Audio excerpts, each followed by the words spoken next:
जो गीता संवाद में आपका सबका स्वागत है। और हम चैप्टर 5 में श्लोक 20 तक कंप्लीट कर चुके हैं। देखिए, एक एक करके आज हम चैप्टर 5 में हैं। समय लगा है थोड़ा, पर चैप्टर 5 भी तो कंप्लीट हुआ ना, वो भी बात है।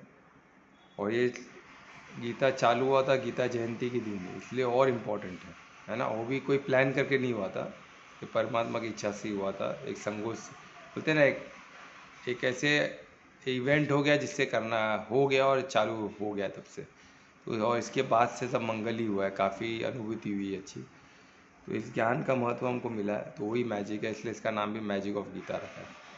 डे टू डे लाइफ में मैजिक है ना, एक्चुअल अपने लाइफ में मैजिक दिखने मिल सकता है, क्योंकि ये ज्ञान है, ये ब्रह्म ज्ञान है, उसका सार है ब्रह्म विद्या का, और ये योग शास्त्र का भी सार है गीता। ठीक है, तो ऐसे ज्ञान के लिए पहले परमात्मा को धन्यवाद करते हैं, उनका आशीर्वाद और साथ लेते और फिर आगे बढ़ते। ठीक है, दोनों हाथों को नमस्कार मुद्रा में हृदय के पास लेके आइए और पूरे शरीर को शिथिलता का सुझाव दे, शिथिलता का अनुभव करें और सम स्थिति में पूरे प्रेम से, परिशुद्ध प्रेम से परमात्मा को धन्यवाद दें इस ज्ञान के लिए, इस अनुभव के लिए, उनके आशीर्वाद, उनके साथ के लिए, और आगे भी उनका साथ और अनुभव बना रहे। और हम सबकी गति परमात्मा की तरफ हो, हम सब ज्ञान स्वरूप बने और प्रेरणा सूत्र बने सबको ज्ञान के लिए। उनके कार्य में हमेशा अग्रसर रहे और गति हमारी परमात्मा की तरफ। उनका धन्यवाद करें और दोनों हाथों को दर्शन करें।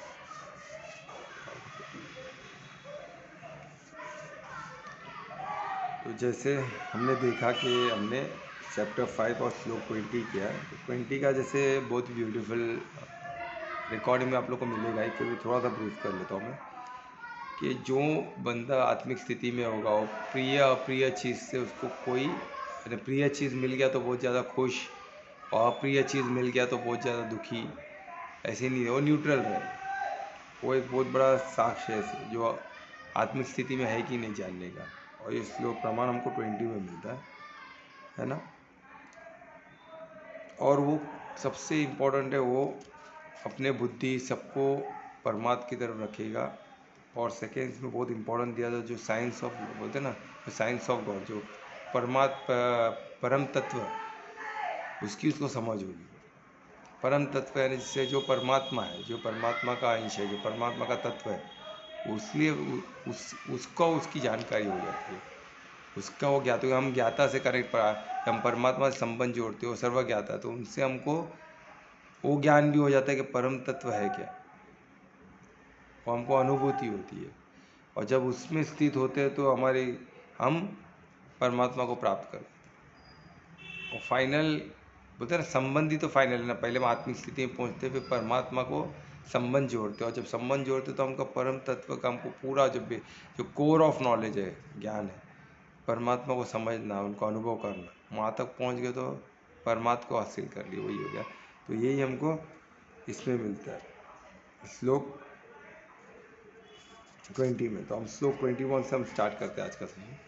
तो श्लोक 21 में वो डिस्क्राइब कर रहे कि ऐसे इंसान जो आत्मिक स्थिति में होते, जो लिबरेटेड होते, जो मोक्ष के अधिकारी होते हैं ना, वो कैसे होते, वो क्या करते एक्चुअली, उनको कैसे पहचाना जाए, या उनको कैसे, उनको क्या करते क्या एक्चुअली, कि इतना डिफ़िकल्ट है क्या। अर्जुन को बता रहे कि एक्चुअली वो कैसे होते, तो अर्जुन को ईजी लगे ना, तो धीरे धीरे उनको हर एंगल से समझा रहे। इसके बाद का श्लोक ऐसे ही है जिसमें हर एक तरीके से उनको समझा रहे कि ये करता हो दिखे, या ऐसा आपको ऐसा महसूस होगा ये इंसान इस पर फोकस है, इस पे रहे, इसको कंट्रोल कर लिया, तो वो आत्मिक स्थिति में है, वो योगी है। तो इसका हमको प्रमाण मिल जाएगा। ये प्रमाण दे रहे एक करके कि किस तरह हम पहचाना लें।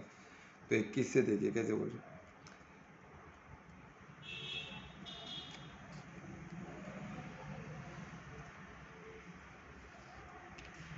इसमें एक बहुत इंपॉर्टेंट चीज़ दिया 21, आंतरिक सुख, यानी बाहरी चीज़ों से इतना, यानी बोलते हैं ना, हमको कभी कभी लगता है ना, हम भौतिक चीज़ों में सुख ढूंढने जाते हैं, कि अभी मेरे को गाड़ी मिल गई तो सुख हो गया, एक जॉब मिल गया तो सुख हो गया। पर एक्चुअली सुख वाकई में बाहरी चीज़ों में होता है क्या, भौतिक चीज़ों में होता है कि हमको समझना होगा। और ये समझ बहुत इंपॉर्टेंट है, क्योंकि इसमें श्लोक 21 में ये क्लियरली दिया है कि जो आत्मिक स्थिति वाला बंदा रहेगा वो आंतरिक सुख में स्थित होगा। बाहरी सुख में, बाहरी चीज़ में, भौतिक चीज़ों में वो सुख नहीं ढूंढेगा। वो इंट्रोवर्ड होगा, उसकी गति अंदर की, तो यानी वो आत्मिक स्थिति की तरफ, यानी इंट्रोवर्ड होना यानी क्रूजिंग करना अंदर की तरफ। इंट्रोवर्ड होना है अंदर की तरफ, खुद को एक डिटेल में खुद के बारे में जानना, खुद की आइडेंटिटी को जानना, स्वयं को जानना, है ना। स्वयं के हर हम किस, हमारा एक्चुअली हमारा कोर आइडेंटिटी क्या है, उस तक पहुंचना। वो कैसे पहुंचेंगे? इंट्रोवर्ड होके। और इंट्रोवर्ड होने में ही आंतरिक सुख भी उसी में है। उसी में जैसे जैसे और गहरे गहरे आप जाते हो, जैसे आपकी थ्रू आइडेंटिटी की तरफ क्लोज जाते रहोगे, आप क्या होगा, आपको परम आनंद का अनुभव होगा। और वही आंतरिक आनंद है, और खुशी एक्चुअली उधर ही है। बाहरी खुशी जो है, भौतिक सुख जो है वो क्या होता है, वो टेम्पररी होता है। उसका उसका स्टार्ट भी है, उसका एंड भी है ना। वो उसका टेम्पररी होता है। वो आपको जो अभी ये जॉब मिल गया नया, तो आपको तभी तभी के लिए खुशी होगी, क्योंकि उसका स्टार्ट हो गया। फिर उसका कुछ समय में आप उसका अंत भी हो जाता है, क्योंकि वो ही रूटीन रूटीन रूटीन फिर आपको लगता है कॉमन है। फिर दूसरे जॉब का लोग सोचते हैं ये बॉस बराबर नहीं, कुछ ना कुछ इसमें कमी ढूंढना चालू कर देते हैं। वो इंसान का नेचर है। क्यों?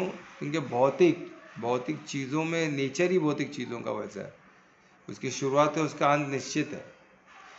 वो कंटिन्यूस आपको क्या बोलते हैं ना, अनंत सुख नहीं दे सकता, पॉसिबल ही नहीं। वो अंतकरण में ही है। उसके लिए आपको इंट्रोवर्ड होना ही पड़ेगा, अंतर मन में झांकना ही पड़ेगा, है ना, अंतकरण में जाना ही पड़ेगा। वो उसके सिवाय दूसरा कोई रास्ता नहीं। तो वही बोल रहे, जो आत्मिक स्थिति में रहता है वो बंदा प्रेजर, जो खुशी है वो अंदर की तरफ, आंतरिक सुख की तलाश में रहता है। बाहर की तरफ उसको मालूम है, बाहर के सुख में उसको परम आनंद नहीं मिलेगा। और वो समाधि की स्थिति में आके परम आनंद को प्राप्त होता है। अनलिमिटेड हैप्पीनेस, परम आनंद, अनंत आनंद को, जो आनंद में कोश है, वही है ना, जो पांचवा कोश, सबसे पावरफुल कोश, सबसे सुपीरियर कोश, तो उस तक पहुंचता है। अन्नमय कोश, प्राणमय कोश, मनोमय कोश, उसके बाद विज्ञान में कोश, उसके बाद उसको भेदते हुए, सबको भेदते हुए, ये इंट्रोवर्ट जर्नी। इंट्रोवर्ट जर्नी यानी अन्नमय कोश, हमारा जो बॉडी जो अन्नमय, उससे उससे एक एक एक एक कोश को भेदते हुए जाना। और फाइनली हमारा डेस्टिनेशन आनंद में कोश, जहाँ अनंत कोश, आनंद में कोश, नाम ही आनंद में कोश है, यानी blissful state. You are in total bliss, in state of bliss. तो वहाँ तक पहुँचना वही जर्नी है ना। मतलब उधर तक पहुँचने के वो समाधि की स्थिति है। आपकी स्थिति एकदम सम है, न्यूट्रल है। आप ड्यूअलिटी में किसी किस्म के सुख दुख में नहीं फंसे हो, नफ़ा नुकसान में नहीं फंसे हो, आपको कोई चीज़ की चाह नहीं है, आप एकदम परम आनंद में बैठे हो। तो उसको ही प्राप्त करता है इसमें, और उनको ही परमात्मा प्राप्त होता है। एक बार समाधि में आने के बाद जब एकदम सम स्थिति में आ गए, तो आप परमात्मा से संबंध जोड़ सकते हो ईजीली, क्योंकि आपको परम तत्व का जानकारी हो जाएगा। आपको सब कुछ क्लियर, आपकी दृष्टि हो, जैसे बोले ना एक श्लोक में था, सनलाइट, ज्ञान से क्या होगा, आपको सनलाइट की तरह आपकी, आप प्रज्वलित हो जाओगे और सब कुछ क्लियर दिखेगा आपको, परम तत्व भी दिख जाएगा। और परम तत्व दिख गया तो आपका संबंध आपको मालूम पड़ जाएगा कि आपका तत्व जो है, आत्मिक तत्व और परमात्मा का तत्व, हम उसी के अंश है ना। तो हम इजीली पहचान लेगा। अगर हम प्रज्वलित हो गए तो हमको सब दिखेगा, हमारी दृष्टि को सब क्लियरली दिखेगा, तो हम संबंध इजीली जोड़ पाएंगे और उनमें उनको प्राप्त होगा। तो इस पहले उनको जानना, फिर उनको उसकी तरफ गति करना, और फिर उनको प्राप्त होना, यही तो जर्नी है ना। तो यही जर्नी का जो 21 श्लोक में इतना ब्यूटीफुली कृष्ण ने एक्सप्लेन किया अर्जुन को, कि उठे और लड़े, है ना। वो जो कंफ्यूज था कि किस में लाभ है, लाभ का तो सोचना ही नहीं है। ये चैप्टर हमको मिला ही वो क्वेश्चन से, है ना, कि उसको किस में लाभ है, यानी त्याग में, कर्म का त्याग करने में, या कर्म योग में, किस में फ़ायदा, लाभ ज़्यादा है। अब हमने वही तो करते आ रहे हैं, अभी तक 21 तक पहुँचे ना। इसके वजह से हम इतना क्या, और उसी में लाभ, किस में लाभ है देखना है, फल पे फोकस करना। तो वही तो इसमें क्लियरली अर्जुन को ज्ञान मिल रहा है क्या, और हमें भी मिल रहा है उनके थ्रू, कि हमको लाभ की तरफ देखना ही नहीं, हमको आंतरिक सुख, तो अंतकरण में जाके देखना है। और वहीं रियल आनंद है, आनंद में कोश तो वहीं है ना। जब सभी पांचों चारों कोश को भेदेंगे तो हम आनंद में कोश को ट्रांसलेंट करेंगे तो हम आनंद में कोश में पहुँचे।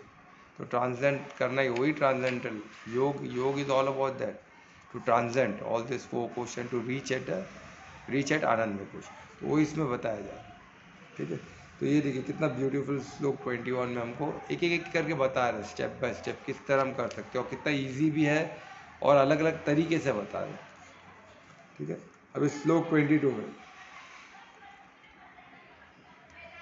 इसमें एक और एक ब्यूटीफुल एंगल दिए कि जो बोलते हैं ना, जो जड़ है दुख का वो क्या हो सकता है। तो जो इंटेलिजेंट है, जो बुद्धिमान इंसान है, वो क्या करेगा। कभी भी आप देखो, जो बुद्धिमान है, जो बहुत इंटेलेक्टली बहुत स्ट्रांग है, वो क्या करेगा, वो जड़ तक पहुंचेगा। जो दुख, जिधर से दुख उसको बोलेगा जड़ तो ये प्रॉब्लम का जड़ ये है, तो उसको वहाँ से सॉल्व कर देगा, वहाँ तक उसको हाथ ही नहीं लगाएगा। उसको बोलेगा भाई ये अगर जड़ है तो मैं उस तक क्यों पहुँचूँ, उसको ख़त्म कर दूँ, यहाँ उसके सोर्स को ही ख़त्म कर देगा। तो वही इसमें लिया है कि जो बुद्धिमान, जो मिजरी का, दुख का जो सोर्स है वो क्या है, इच्छा है। तो इच्छा को ही हम अगर जीत जाए, तो मन को ही जीत जाए, तो जिधर से दुख आता है, वो मिजरी आता है, वही चीज़ बंद हो जाए तो हमको दुख होगा ही नहीं ना। ऐसे हम आनंद में कोश में पहुंच जाएंगे। हम आंतरिक अंतर्मन में एकदम अंतर्मन में एकदम आनंद ही आनंद रहेगा, अंतर्गरण में। तो वही इसमें बता रहे हैं। इसमें देखो अलग तरीके से बता है, जो सोर्स है, जो मिजरी का, जो भी दुख का जो जननी है, वो क्या है, इच्छा है। और कहाँ से जन्मती है, सेंसेस से, हमारे इंद्रियों से। इंद्रिय सुख के लिए, यानी जो मटेरियल सेंसेस, मटेरियल सुख में जो भागेगा, भौतिक इच्छाओं पे पड़ा रहेगा, उनका वही जड़ है, वही जननी है दुख की। तो इसका मतलब उसको यूज़ नहीं करना ऐसा नहीं है, उसको ही इम्पोर्टेंस देना, उसके बारे में सोचते रहना, वो गलत है। हमें क्या करना है, कर्म क्या करना है, कैसे बन के करना है, परमात्म भाव से, निमित्त भाव से करना है। तो वो इसमें दिया है कि अगर हम क्या मटेरियल इसमें रहेंगे तो हम हमेशा दुख में ही, क्योंकि हम उसके जड़ को ही नहीं काम कर पाए। उसके जो सोर्स है, जिधर से जननी उसकी है, वही जनते रहेंगे। हम जितना इच्छाओं में पड़े रहेंगे, जितना हम हमारे सेंसेस के सुख में देखते रहेंगे, सेंस या इंद्रियों के सुख में रहेंगे, तो वो जनते रहेगी। किसको जनते रहेगी, वो बर्थ देते दुखों को, क्योंकि वो जननी है दुख की।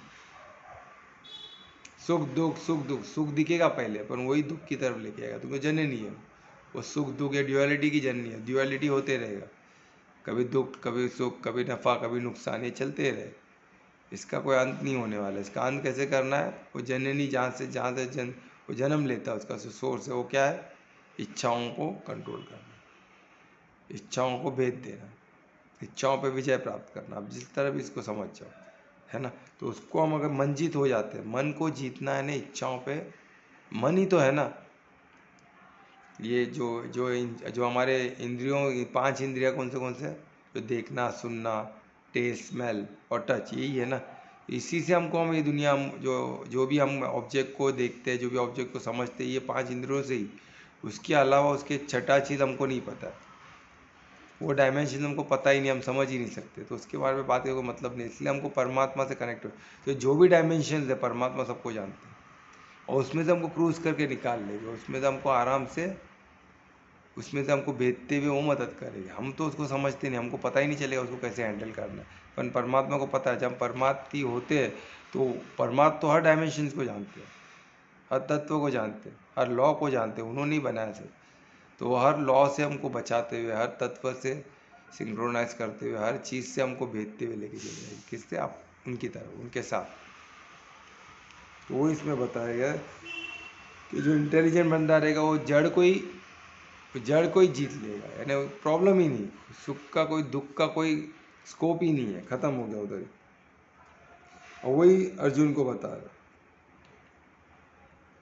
हर प्लेजर, जो भी प्लेजर है, जो भी भौतिक है, उसका अंत है, उसका शुरुआत है, उसका अंत है। जो भी भौतिक, अब जो भौतिक कोई भी चीज़ को लो, वो हमने जैसे, उसका शुरुआत है, उसका अंत है, वो अनंत नहीं हो सकता है। वो इसमें बता रहे। तो उसमें, तो जो वाइज मैन, जो इंटेलिजेंट मैन, जो बुद्धिमान इंसान रहेगा, वो उसमें पड़ेगा ही नहीं। तो उसको मालूम है कि ये अभी भले सुख दिख रहा है मेरे को, वो आगे चल के वो दुख में परिवर्तन होगा ही, क्योंकि वो उसका अंत, उसका स्टार्ट है तो उसका अंत भी है। टेम्परे हर भौतिक चीज़ का स्टार्ट है तो अंत है ना। कोई भी चीज़ ले लो आप, ऐसा कोई चीज़ नहीं है जो अनंत हो। भौतिक चीज़ अनंत हो और चेंज होते रहेगा, तो चेंज परमानेंट है। भौतिक में चेंज कंटिन्यूस चेंज होते रहेगा। एक जो सत है वो चेंज नहीं होता है। सत है वो, सत किसको बोलते हैं? जो असत नहीं है, और जो अनंत है, जो शाश्वत है, और वही परम तत्व जो बोलते हैं ना, उसी में से आया हुआ वो सत है। आत्मा सत है, परमात्मा सत है, जो चेंज नहीं होती है, जो टेम्पररी नहीं है, जो अनंत है। तो ये इसमें बताया गया कि वो टेम्पररी चीज़ में उसका ध्यान लगेगा ही नहीं, उसका उधर वो उसको प्रायोरिटी नहीं देगा। भले वो सब करते हुए दिखेगा आपको, वो भी जॉब कर रहा है, वो भी गाड़ियों में घूम रहा है, वो भी हवाई जहाज़ में घूम रहा है, वो भी खा रहा है, लोगों के साथ खाना खा रहा है, साथ में खाना, पर वो उसमें फंसा हुआ नहीं है। कल वो मर्सिडीज़ में घूम रहा है, तो परसों रेलवे में घुस रहा है, तो उसको उसकी स्थिति मर्सिडीज़ में वही थी ट्रैवल करते टाइम पे, और लोकल ट्रेन में, बस में, रिक्शा में भी वही स्थिति है। वो 5 स्टार होटल में खा रहा है तो भी वही स्थिति है। और एक नुक्कड़ पे एक फुटपाथ पे कुछ बड़ा वो खा रहा है, कुछ भी खा रहा है, तो भी स्थिति वही है। एक पैसे वाला दोस्त मिल गया तो भी स्थिति वही है, गरीब दोस्त मिला तो भी स्थिति वही है। उसकी स्थिति चेंज नहीं होती है। हम देखते हैं आजकल दुनिया में तो लोग ऐसे ही चेंज होते हैं कि अब भी पल भर में कुछ और था, पल भर में कुछ और हो गया। क्यों भाई? सामने कोई आ गया तो उसके सामने तो झुक के रहना ही पड़ेगा ना भाई। एकदम झुक जाते, एकदम ऐसे हो जाते। और कोई वो उसमें क्या देखते, एक ही चीज़, वो कितना पैसे वाला है, कितना कमाया, कितना सामर्थ्य उसमें, पैसे की ताकत क्या है, बस पैसे की ताकत दिखी तो ये झुकते गए। अपने से ज़्यादा पैसे वाले के सामने झुक जाओ। अपने से गरीब के आदमी चढ़ के वो अच्छा इंसान है, बुरा इंसान, ये तो पैरामीटर में है ही नहीं, कोई सोचता ही नहीं। आज ऐसा ज़माना आ गया। ज्ञान का तो ज्ञान ही है, वो बात की बात है। पहले पैसा तो आवे फिर ज्ञान देखेंगे। पैसा है तो सरस है, ज्ञानी है, अच्छा इंसान है, वो क्या करने का है? पैसा मेन है ना, भौतिक जीवन में जीने के लिए पैसा चाहिए ना। ये क्वेश्चन ऐसे ऐसे तर्क देते हैं कि, और तर्क तो देने में बुद्धि तो है ही ना, इंसान का तर्क देने की क्षमता तो है ही ना। वही तो है, मैं क्या बताया था कल, वही द्रव्य यज्ञ। द्रव्य यज्ञ वही है, तर्क ही तो है। ऐसा बनाएगा द्रव्य यज्ञ कि आप परेशान हो जाए, आपको लगेगा तो क्या हो रहा है, वाह एकदम फर्स्ट क्लास हो, एकदम हाई लेवल का हो रहा है। अच्छे जो बोलते हैं हाई क्लास का चीज़ हो रहा है इसमें, तो यही तो सही है। और क्या है? और कुछ आपको लगेगा ही नहीं। ऐसा हाइप क्रिएट करेगा। अभी हाइप पे ही दुनिया चल रही है ना। वही है द्रव्य, बड़ा बहुत बड़ा दिखेगा, बहुत भव्य दिखेगा, भव्य दिव्य दिखेगा, पर उसमें किधर भी ज्ञान नहीं है। अगर ज्ञान यज्ञ नहीं है तो कुछ काम का नहीं है। आपको ये बहुत क्लियरली समझना होगा। सिर्फ दिखावे पे ना जाए, एकदम अंदर से खोखला होते हो तो कुछ मतलब नहीं, क्योंकि हमारे किस काम के नहीं है, क्योंकि हमको परमात्मा की तरफ वो लेके ही जा नहीं सकते। परमात्मा की तरफ हमें गति हो ही नहीं सकती है। उसको प्राप्त करने तो दूर की बात है, हम आत्मिक स्थिति तक नहीं पहुंच सकते। भौतिक दुनिया के यज्ञ में ये बोलते हैं ना, भव्य द्रव्य यज्ञ में पड़े रह गए, भौतिक चीज़ों में पड़े रह गए, तो हम खुद की आत्मिक स्थिति तक भी नहीं पहुंच सकते। वही अभी कर्म संन्यास क्या है? कर्ता क्या त्याग करना। हर चीज़ हर कर्म करते हुए दिखेगा, उसमें करता वो नहीं, वो सोचेगा मैं नहीं कर रहा हूँ, मैं करता नहीं हूँ। करता परमात्मा, मैं निमित्त हूँ, परमात्मा मेरे थ्रू कर रहे हैं। मैं कोई चीज़ को भोग रहा नहीं हूँ, परमात्मा मेरे थ्रू भोग रहा है। और मेरा उद्देश्य क्या है? धर्म। और मेरा भाव क्या है? परमात्मा। बस खत्म। ये आप करो तो आपको गति आपकी परमात्मा की तरफ हो गई। फिर आप सब करते हुए दिखोगे लोगों को, पर आप सम स्थिति में हो, आप समाधि में हो, और वही समाधि हो। समाधि उसी को बोलते हैं। समाधि हमको लायक करता है योग में, योग करने के लिए परमात्मा से संबंध जोड़ने के लिए हम लायक होते हैं, तभी हम योग के लिए लायक होते हैं। समाधि तो वही अष्टांग योग में है ना, वो भी इसमें आएगा। तो इतना ब्यूटीफुल है कि अष्टांग योग में हम लायक होते हैं। अष्टांग योग भी हम कभी करेंगे इसके बाद, तो आपको मालूम पड़ेगा स्टेप बाय स्टेप प्रोसेस है पूरा, खुद को ट्रांसफॉर्मेशन का, समाधि तक पहुँचने का, फिर समाधि में पहुँच के फिर परमात्मा से संबंध जोड़ने का। बहुत ही ब्यूटीफुल चीज़ है। तो ये 22 हमने देखा कि कितना ब्यूटीफुली, कि कितना अलग अलग तरीके से अर्जुन को समझा रहे कि अर्जुन के पास कोई क्वेश्चन, हर क्वेश्चन का उसको आंसर, भले वो पूछ एक ही क्वेश्चन पूछा है, पर कृष्ण ने ऐसे जवाब दिए कि उसके और भी क्वेश्चन जो उसके मस्तिष्क में आ रहे थे सबका समाधान हो जाए, है ना। बस ठीक है। और श्लोक 23 में हम जाते हैं, और इसमें एक हमको एक गाइडेंस दिया है श्लोक 23 में कि ये भौतिक हमको मृत्यु, जन्म मृत्यु के चक्कर में हमें, ऐसा सबको तो है ही कि जो भी आया है उसको जाना है, ये तो, और मृत्यु सबसे बड़ा भय है लोग बोलते, ये तो फैक्ट है, सबको पता है। पर क्या मृत्यु, मृत्यु के बाद उससे बंधन से मुक्त होना, मैंने देखे थे लास्ट के श्लोक में, रिकॉर्डिंग में मिल जाएगा आपको, बहुत ब्यूटीफुल श्लोक था वो। मैं अभी रिपीट नहीं करूँगा, आपको वो रिकॉर्डिंग में मिल जाएगा, बहुत ब्यूटीफुल श्लोक था, उसमें बहुत अच्छा हमको ये भी मिला था। तो वैसे इसमें क्या दिए कि हमारी बॉडी ये मैनिफेस्ट चाहिए, बॉडी को छोड़ने से पहले, ये प्रेजेंट बॉडी, इसमें मृत्यु का वर्ड नहीं यूज़ किया, बॉडी छोड़ने से पहले हमें क्या करना है, हमें क्या करना है वो हमें गाइडेंस दिया है। अगर हम बॉडी छोड़ने से पहले यही चीज़ कर लो तो हम परमात्मा को प्राप्त हो जाए। तो अभी क्या है वो हम देखते हैं। सबसे पहला क्या है, क्या होगा, सेंसेस, जो हमारे जो सेंसेस हैं, इंद्रियां हैं, इंद्रियों से जो हमको, इंद्रियां हमको जो लालच, जो अर्जेस देते हैं, जो हमारे तक मोहित करते हैं, हमको खींचते हैं, उस पर कंट्रोल, ये सबसे सबसे ज़रूरी है। क्योंकि हम अगर हम कर्म भूमि में है, और सेंसेस के थ्रू हम सब कार्य हम देखेंगे, आंख बंद करके तो नहीं रह सकते, हम चलेंगे, हम सुनेंगे आवाज़, इधर मैं जा रहा हूँ तो आवाज़ आने ही वाला है, पर हम डिस्ट्रैक्ट हो गए तो हम खत्म हो गए।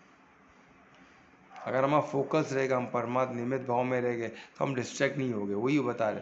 तो हमको उसको कंट्रोल करना, उस पर नियंत्रण करना, उसको टॉलरेंट करना आना चाहिए।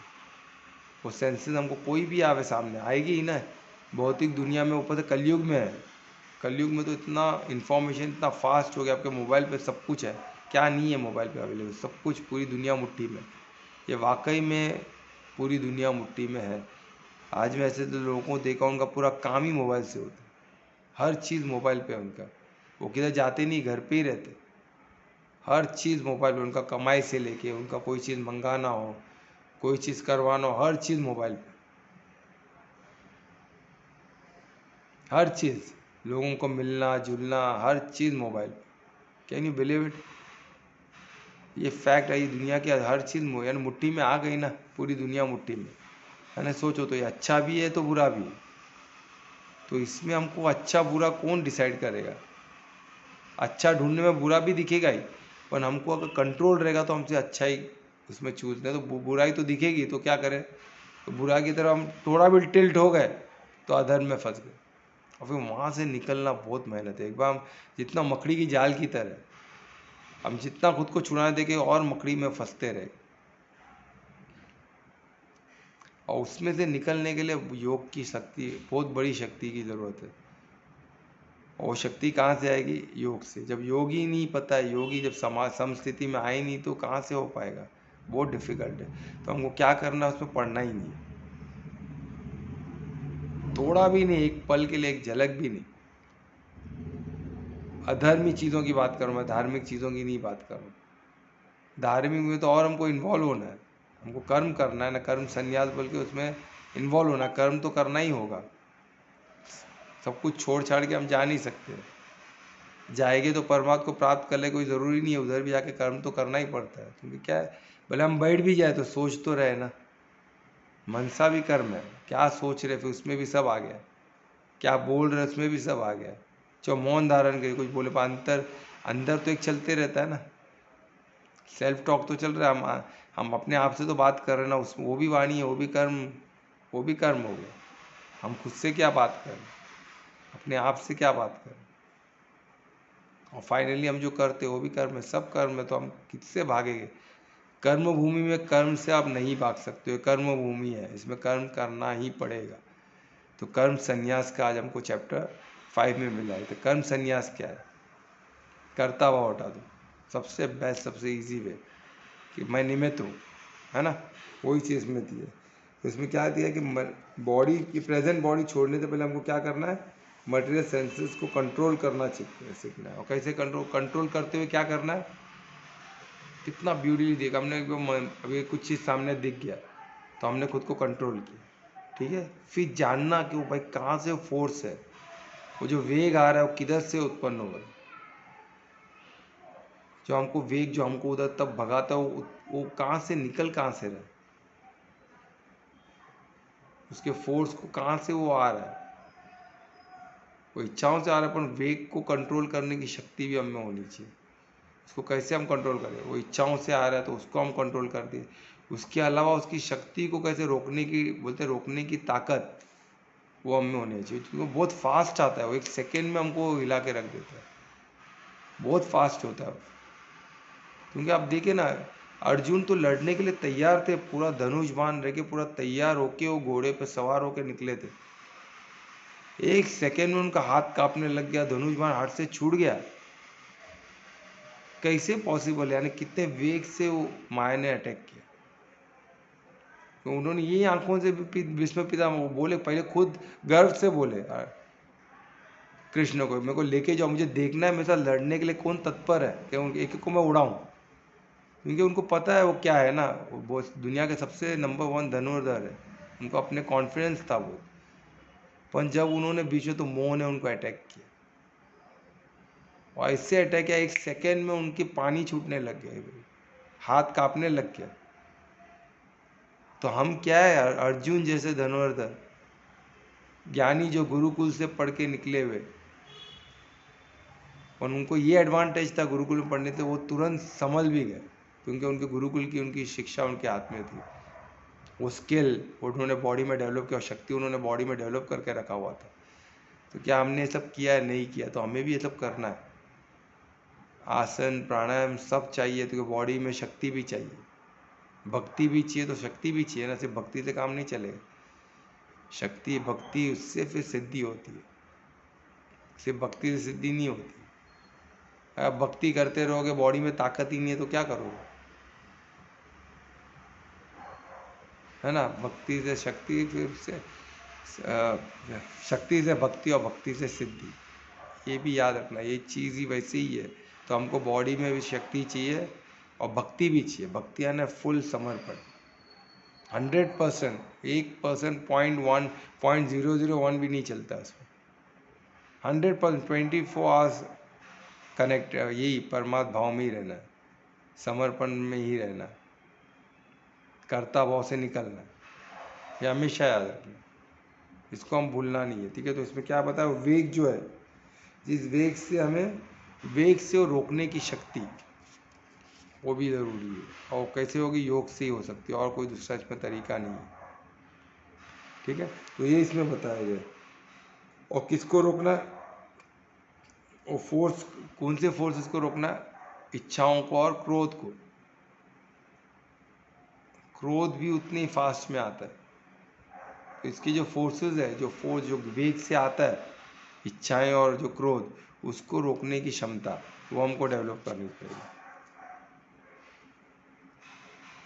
और जो ये क्षमता हासिल कर लिया, वो परमात्मा को, उसकी गति परमात्मा की तरफ हो गई, और 100% परमात्मा को प्राप्त होना ही होना है, उसमें कोई संकोच नहीं होनी चाहिए। तो हमें देखना है कि हम जब जब हमको क्रोध आता है, तो हम उसको रोक पाते हैं क्या, कितना भी क्रोध आए, उसको रोकने की क्षमता में है क्या, वो छोटा हो बड़ा हो। शुरुआत तो हम छोटे से ही करेंगे, थोड़ा बच्चे ने कुछ बोल दिया, तुरंत हमको इरिटेट हो गया, तो उसको हम रोक सकते हैं क्या, तो हम इरिटेट ना, हम सब न्यूट्रल रह सकते हैं क्या। हमेशा चेक करते रहना है खुद को, और वो कौन करता है, साधक कर सकता है, इसलिए साधक का महत्व है। साधक अपने जीवन को ही साधना बनाता है, वो साधता है हर चीज़ को, खुद को साधता है। एक क्रोध है अभी, इसलिए मेरे को, जो बंदा जो वो हर चीज़ के लिए ओपन रहता है, वो किसी को अवॉइड नहीं करता। तो अधर्म आ गया तो आए भाई, क्या है, तो मेरे को डिस्टर्ब कर देगा, देखते हैं, अलर्ट रहेगा। तो मेरे को क्या लालच देगा, मेरे को किस तरह तो अधर्म की साइड पे लेगा, देखते हैं। वो ज्ञान की बात है, ज्ञान स्वरूप बन के खड़े रहना, प्रज्वलित होके खड़े रहना। क्या करेगा, नेगेटिविटी कितना ही बड़ा रहने दो, उसकी शक्ति पॉजिटिविटी के सामने जीरो है। क्योंकि छोटा दिया भी अंधेरे को काट देता है। आज सूरज नहीं है, तो रात को हम एक दिया भी जला तो अंधेरे को काटने की क्षमता है ना, दिया में भी है। अंधेरा क्या का, अंधेरे का नेगेटिविटी, अंधेरे का अस्तित्व है ही नहीं। डार्कनेस का अस्तित्व क्या है, कुछ भी, इसका खुद का कुछ ही नहीं है, it is absence of light. रोशनी नहीं है इसलिए अंधेरा है, उसका खुद का कोई अस्तित्व नहीं है। रोशनी आ गई तो उसका अस्तित्व खत्म। अबे कमरे में गए, अंधेरा है, टॉर्च को ओपन करो तो अंधेरा गुल, दिया जला लो अंधेरा गुल। क्यों? उसका खुद का अस्तित्व ही नहीं, अस्तित्व रहेगा तो रहेगा ना उधर ही। उसी तरह नेगेटिविटी, अज्ञानता का खुद का अस्तित्व नहीं है। ज्ञान आ गया तो अज्ञानता खत्म। तो अगर हम ज्ञान स्वरूप बन गए तो कोई अज्ञानी, कोई अधर्मी हमको क्या क्या, वैसे अधर्म का भी कोई अस्तित्व नहीं है। वो धर्म का एब्सेंस को अधर्म बोलते हैं। जो धार्मिक नहीं है वो अधर्मी है, सिंपल। और कोई उसका अंडर कोई दूसरा तरीका ही नहीं समझने का। कोई बोलते हैं हम अधर्मी को पहचाने कैसे? अधर्मी को कैसे पहचाने? सिंपल, वो धार्मिक कार्य नहीं कर रहा है तो अधर्म है, अधर्मी है। या तो दो ही होता है, बीच का रास्ता एक पैर अधर्म है, ऐसा नहीं होता है। या तो ऐसा हो सकता है कोई एक ही इंसान कभी अधर्म कार्य करे, कभी धर्म का कार्य करे, कभी इधर कभी उधर, वो होते रहता है। हम भी तो हम चंचल है ना, हमारा मन। और आज कलयुग में मन ही बहुत चंचल हो, कभी इधर कभी उधर, कभी लुढ़क के इधर कभी लुढ़क के उधर, वो चलते रहता है। तो हमको तभी वो इंसान क्या है, अगर वो धर्म का कार्य कर रहा है तो हमको उसको परिशुद्ध प्रेम से उसको शाबाशी देनी है, उसको परिशुद्ध प्रेम हमारा दिखना चाहिए। और जिधर अधर्म की तरफ गया उसको करुणा दिखना चाहिए। हम उसमें नहीं पढ़ रहे, हमको करुणा दिख रहा है, हम ज्ञान उसको बता रहे, नहीं तो भाई ठीक है, तो अपने रास्ते में अपने रास्ते। और सर पे चढ़ने गया तो उतारने की ताकत भी होनी चाहिए, वही शक्ति चाहिए। और शक्ति किससे आती है? शस्त्र से आती है। शस्त्र का राइट यूज़ वो भी आना चाहिए, लॉ का राइट यूज़। अभी हमारे शस्त्र क्या है? पुलिस, आर्मी, हमारे कॉन्टैक्ट्स, हमारे दोस्त, जो भी है, ये सब हमारी शक्ति है ना, इसको सब यूज़ आने चाहिए। हमारा संगठन, ये सब शक्ति है, इसको तो यूज़ करो। आज जो भी संगठन है, अभी हम भी एक छोटा सा संगठन बना है ना, क्यों ना हम शक्ति बन सकते हैं? हम एक दूसरे की शक्ति नहीं बन सकते? बिल्कुल बन सकते हैं। हम एक हो जाए ना, इतनी बड़ी शक्ति बन जाए। कोई माइकल लाल, अब कोई कोई अधर्मी हमको टच कर सकता है? नहीं टच कर सकता। पर हम एक हो तो सही, किधर तो एक होना पड़ेगा ना। तो धर्म के लिए एक हो जाओ तो परमात्मा को प्राप्त हो जाए, गति परमात्मा की तरफ हो जाएगी। और क्या चाहिए? इस पर सोचिए। संगठन में बहुत शक्ति है, वो तो नो डाउट अबाउट इट। वो तो वो शस्त्र है, बहुत बड़ा शस्त्र है। तो वो हमको सोचना, तो मुट्ठी बन जाती है ना, तो वो हमको याद रखना है। तो संगठन थोड़ा और बड़ा हो, बढ़ते बढ़ते बढ़ते इतना बड़ा संगठन हो जाएगा फिर कोई कोई हमको टच नहीं कर सकता। फिर गुरुकुल तो ऐसे खुल जाएगा, वो इकोसिस्टम ऐसे बन जाएगा, जहाँ इकोसिस्टम जो कल्चर है, जो कल्चर होता है, जो हमारा जो हिंदू, जो सनातन का जो कल्चर, जो सनातन का धर्म है, वो हमारा इम्यून सिस्टम है। तो इम्यून सिस्टम स्ट्रांग होगा तो कौन हमको कोई बीमारी लगेगी? हमारे बच्चे सब ऑटोमेटिकली सब परफेक्ट रहेंगे, हमको डर नहीं लगेगा, क्योंकि वो सिस्टम, इको सिस्टम एक चल रहा है ना। बच्चे ऑटोमेटिक गुरुकुल में जा रहे हैं, गुरुकुल से शिक्षा लेके आ रहे हैं, प्रॉपर, सब प्रॉपर चल, उनको आश्रम पता है, क्या एज में क्या करना है, सब परफेक्ट पता है उनको, सब सिस्टमेटिकली हो रहा है। सबको अपना वर्ण पता है, सबको अपना काम पता है, सबको अपना धर्म पता है, सबको अपना आश्रम, हर स्टेज में क्या करना है लाइफ में पता है। तो क्या है, सबको पहले ही पता है, गुरुकुल में सबको बताया गया है।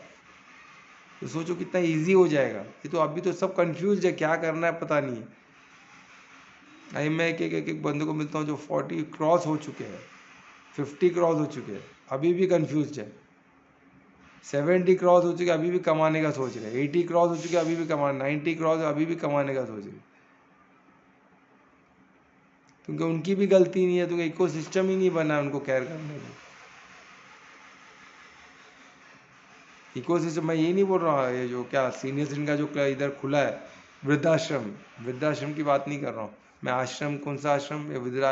उसको आश्रम बोल रहे, पर वो बात, वृद्धाश्रम की बात नहीं कर रहा हूँ मैं। ये 4 आश्रम की बात कर रहा हूँ, जिसमें ब्रह्मचारी है, गृहस्थ है ना, संन्यास है, वनप्रस्थ है, ये सब, ये 4 आश्रम, उसमें हर एक के लिए रहने का जगह सब कुछ, और उसमें क्या करना है, उनको कैसे उनकी गति परमात्मा, वो सब उनको उधर बताया जाएगा। उधर हर एक दूसरे के मददगार बनेंगे। कितना ब्यूटीफुल होगा, आप सोच के देखिए वो सब। तो वो इसमें बताया गया कि हम एक होके, हम एक संगठित होके, हम सबके एक दूसरे के मददगार बन सकते हैं। और हम संगठित होने से इकोसिस्टम बिल्ड होगा। पहले तो हमारा बॉडी का इकोसिस्टम, पहले हम बॉडी को, इकोसिस्टम को तो धार्मिक करें। है ना। जब हम धार्मिक, हम हमारे खुद के बॉडी को, इकोसिस्टम को अगर धार्मिक बना देते हैं, उसमें भक्ति का संचार करते हैं, तो सोचो फिर हम जब प्रज्वलित, हम ज्ञान स्वरूप हो जाते हैं, तो हम प्रज्वलित होकर औरों को ज्ञान स्वरूप बनाते हैं। तो ऐसे एक दिया को जलाते रहेगा तो सब दिए जल जाएगा, तो क्या रोशनी होगी। उस रोशनी में सब स्पष्ट दिखेगा। और कोई भी सनलाइट जैसा बड़ा न हो, सब दिए जितना ज्ञान स्वरूप बनो, तो भी सब दिए मिलके कितना प्रज्वलित कर सकते हैं। और जब इतने दिए जलेंगे, एक अच्छा जगह हो जाएगा, तो कृष्ण उधर आएंगे ही, हम उनको आह्वान करके बुला सकते हैं। वही तो यज्ञ है, ज्ञान यज्ञ। ज्ञान यज्ञ में आह्वान करके बुला, वो अवतरित हो चुके हैं। हमको सिर्फ ऐसी जगह बनाना है, कुछ इको सिस्टम बनाना है कि वहाँ आके वो, तो वो भी नॉर्मल ह्यूमन रूप में ही, ह्यूमन फॉर्म में ही है ना।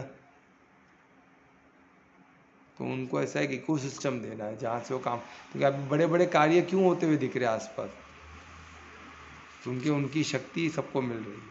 योगी आदित्यनाथ जी को, मोदी जी को, सबको उनकी शक्ति मिल रही है, क्योंकि वो कनेक्टेड है, वो धर्म का कार्य कर रहे, तो ऑटोमेटिक उनको शक्ति मिलेगी। जो भी धर्म का कार्य, उनको कृष्ण की शक्ति, परमात्मा की शक्ति कंटिन्यू मिलेगी। क्योंकि एक श्लोक में हमको यदा यदा धर्मस्य प्रमाण दिया गया है कि जब भी अब मैं जिधर अधर्म का या धर्म का नाश होगा, मैं उधर आऊँगा और धर्म की स्थापना करूँगा। जो भी धार्मिक लोग हैं, उनके साथ खड़े रहूँगा और उनसे ही मैं जिताऊँगा। क्योंकि स्वयं परमात्मा तो कुछ करते ही नहीं हो, हमारे थ्रू ही करेंगे। हम में ही शक्ति का संचार कराएंगे, हम में ही भक्ति का संचार करेंगे। पर कर्म का अधिकार तो हमारा है ना, हमारे कर्म पे, तो वो हमको याद रखना। तो हमको हमारे अधिकार को याद रखना है। हम कर्म का अधिकार, हमारा कर्म पे चलेगा, तो बाकी सबके हम अधिकारी बन जाएंगे। ज्ञान के भी अधिकारी बनेंगे और परमार्थ के भी अधिकारी बनेंगे। ठीक है, तो वही श्लोक 23 का प्रमाण हमको मिलता है। ठीक है, वो हम हमेशा खुद सुखी रहे। क्यों? तो कि हमने क्रोध और इसका कंट्रोल करना सीख गया, क्रोध और इच्छाओं को। तो हमारी गति परमात्मा की तरफ हो जाएगा, हम आनंद में कोष तक पहुंच जाएंगे। वहाँ से फिर परमात्मा तक पहुंचना ज़्यादा डिफिकल्ट नहीं है ना। तो वही इसमें बता रहे 23 श्लोक, वो कितना ब्यूटीफुल बता है। तो इस श्लोक 24 में चलते हैं। अगेन इसमें वही अंतकरण की बात हो रही है कि जो सुख है वो किधर है? अंतकरण में है। इंट्रोवर्ट ही होना पड़ेगा सुख के लिए। आपको अंदर ही ढूंढना, बाहर सुख ढूंढोगे तो नहीं मिलने वाला।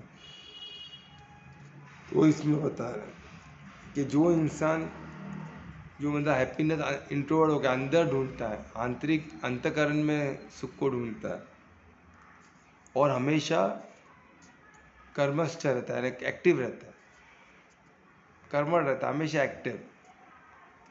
कभी भी उसको आप कर्म करते रहेगा तो एक्टिव होगा ना। तो एकदम डल बैठा रहेगा, कुछ करना सुस्त हो गया, बॉडी सुस्त हो गया, वो नहीं। आप हमेशा एक्टिव, प्रोएक्टिव, मोरलेस प्रोएक्टिव टुवर्ड्स धर्म। ये नहीं कि प्रोएक्टिव कुछ भी कर रहा है, बस खुद से अधर्म कर रहा है। ओनली धर्म की बात हो रही है। प्रोएक्टिव किस में होना चाहिए? धार्मिक कार्य में। खुद से कुछ सोच रहा है, नया नया तरीका सोच रहा है, किस तरह और हम युक्ति युक्त हो, किस तरह हम परमात्मा की तरह हमारी गति हो, हम कैसे ज्ञान स्वरूप बने, हम प्रेरणा स्रोत्र कैसे बने और लोगों को, है ना। वही तो सेवा ही परमो धर्म है ना। किस तरह हम सेवा के नए नए तरीके ढूंढे। तो इसमें हो रहा है। और जो खुद में रमता है, मैं आज एक देखा हूँ ना, आज मैंने और एक चीज़ मैं अपने काउंसलिंग में मैं देखता हूँ, लोग अकेले से रहने से बहुत डरते हैं। उनको लगता है कोई ना कोई होना ही चाहिए, अकेलापन को काटने दो होता है। और जिधर भी अकेले होगा डिप्रेशन में चले जाएगा, उनको बोर महसूस होगा, ऐसे डर लगेगा।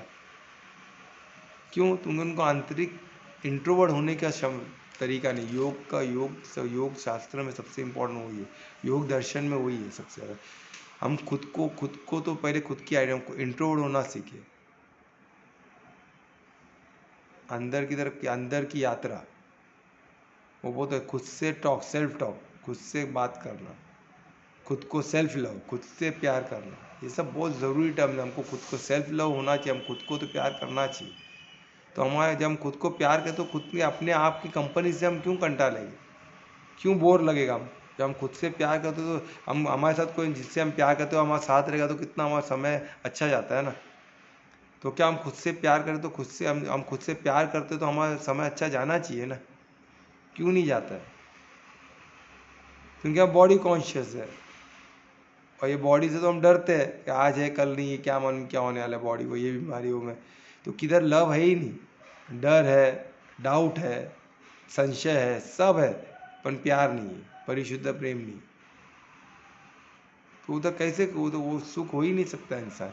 तो पहली बात तो ये जाने कि आप शरीर नहीं हो, ये पहला सबसे इम्पोर्टेंट, ये सत्य है, ये सत्य है, सत्य भी और सत्य भी है कि आपकी थ्रू आइडेंटिटी क्या है, आप कौन हो, सच्चिदानंद के पार्ट हो, आप सत्यम शिवम सुंदरम नहीं हो, यानी आप क्रिएशन नहीं हो, आप क्रिएटर के पार्ट हो, आप क्रिएटर के टीम के सदस्य हो। क्रिएटर के टीम के सदस्य यानी मैं परमात्मा का अंश हूँ, मैं उनके क्रिएशन का नहीं हूँ, मैं शरीर नहीं हूँ। और शरीर क्रिएशन का, वो सत्यम शिवम सुंदर है, शरीर क्रिएशन का पार्ट है जो परफेक्शन में एकदम, वो हमारे हमारे जो हम जो थॉट है, हमारे जो प्रोसेस से हम उसको गड़बड़ करते हैं, तो अमंगल करते हैं, तो उधर सुंदरम नहीं हो सकता, परफेक्शन नहीं हो सकता। तो वो हमको समझना है, बॉडी को भी परफेक्ट करने के लिए अमंगल से दूर रहना पड़ेगा, अधर्म से दूर रहना पड़ेगा, तभी वो सुंदरम रहेगा। अब वो सुंदरम नहीं है तो हमारे से कुछ अमंगल हो रहा है, कोई डर है, कोई डाउट है, वो सब अमंगल है। क्योंकि अगर हम खुद को शरीर मानते तो वही अमंगल हो गया, उधर ही गड़बड़ हो गई। तो अमंगल की शुरुआत वहाँ से ही हो गई, है ना। तो ये हमको समझना, अगर एक इंजीनियर खुद को ही गाड़ी समझ जाए तो अमंगल ही हो गया ना, उसने तो गाड़ी बनाया है ना, वो खुद तो ही ना गाड़ी बन गया। तो वही एक ड्राइवर खुद को गाड़ी सोचे तो अरे वो चालक है क्या गाड़ी का, वो थोड़ी ना गाड़ी है। अगर वो खुद को ही गाड़ी समझेगा तो उधर ही अमंगल हो गया, उधर ही प्रॉब्लम हो गई। तो ना गाड़ी सही से चला पाएगा ना कुछ कर पाएगा।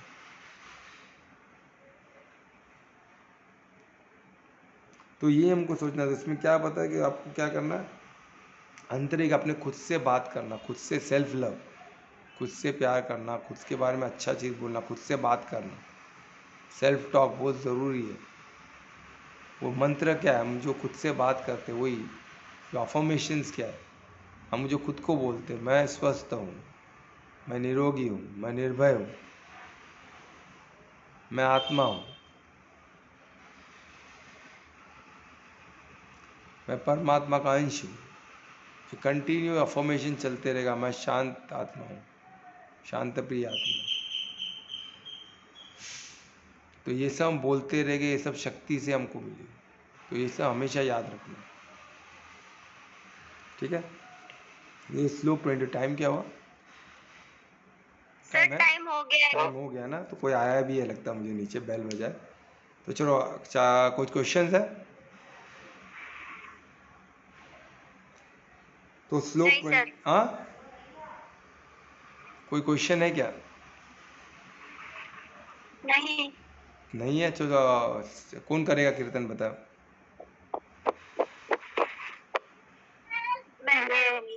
हाँ अनीता, मैं करूँगी। हाँ चलो कहिए। कोमल का आवाज आ रही है? क्या हो गया? आवाज आ रही है मेरी? हाँ आ रही है। मैं बंद कर देता हूँ तो आ जाए। कोमल करेगी, कोमल। हाँ ठीक कोमल, फिर करो। चलो करो करो। नहीं दी, आप कर दो। अभी मैंने बोला है कोमल कर। कोमल करो, उसका तो नेटवर्क इशू आ रहा है, अनीता का आवाज क्लियर नहीं आ रहा, तुम कर लो। ठीक है।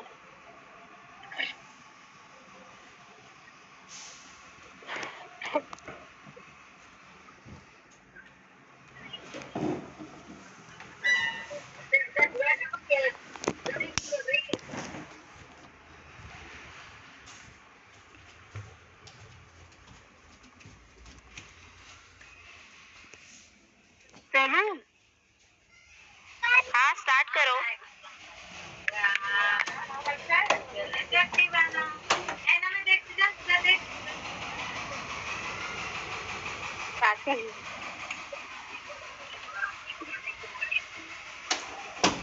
हर हर शंभू शंभू देव महादेवा शंभू शंभू देव महादेवा कर्पूरधोरं करुणावतारं संसारसारं बुद्धिदेहारं कर्पूरधोरं करुणावतारं बुद्धिदेहारं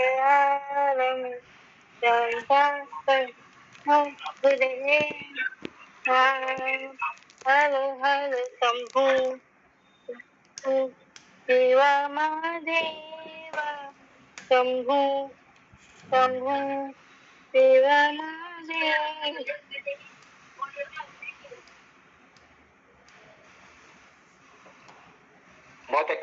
बहुत अच्छे कोमल, है ना?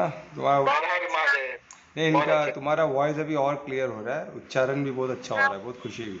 ऐसे प्रैक्टिस करते रहो ना, तो हर उच्चारण अच्छा हो जाएगा, तो तुम्हारा स्पीच बहुत अच्छा हो जाएगा। ठीक है, तो अभी हम ये करें मंत्र, महामंत्र। चलो सब एक साथ करेंगे। हरे कृष्णा कृष्ण कृष्ण हरे हरे, हरे राम राम राम हरे हरे, हरे कृष्णा कृष्ण कृष्ण हरे हरे, हरे राम राम राम हरे हरे, हरे कृष्ण कृष्ण कृष्ण हरे हरे, हरे राम राम राम हरे हरे,